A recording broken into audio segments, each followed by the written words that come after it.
ভগবান রামচন্দ্র ওনাকে ভীষণ যত্নে মানুষ করেছিলেন মা কৌশল্যা। উনি যে ছিলেন রাজা, কিন্তু তাই বলে কি ওনাকে কষ্ট ভোগ করতে হয়নি? 14 বছরের জন্য অযোধ্যা রাজ্য ছেড়ে বনবাসের ওই সাংঘাতিক জীবনযাপন করতে হয়েছিল। রাজপ্রাসাদের সুখ ত্যাগ করে বনবাসে যেতে হয়েছিল। বনবাসে প্রচণ্ড কষ্টও তাকে সহ্য করতে হয়েছে,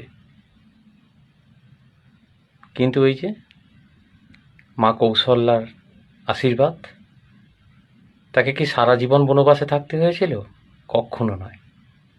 14 বছর পর আবার সে ওই অযোধ্যা রাজ্যেই ফিরে এসেছিল এবং রাজা হিসেবে সব সুখ ভোগ করেছিল। তাই ভুলে গেলে চলবে না, কেউ যদি রাজ্য ত্যাগ করে অন্যত্র চলেও যায়, ভীষণ কষ্টের মধ্যেও দিন যাপন করে থাকে, একদিন না একদিন সেই রাজত্বে ফিরে আসবেই আসবে। সে আজ না হোক কাল। হয়তো সাময়িক কষ্ট সহ্য করতে হবে। অযোধ্যায় যে সুখ পেত সেখানে সে সুখ পাবে না। যেখানে ভগবানকে কষ্ট সহ্য করতে হয়েছে, ভগবান ছাড় যায় না, সেখানে সাধারণ মানুষ আর কী বা করবে? কিন্তু অযোধ্যাতে সে ফিরবেই।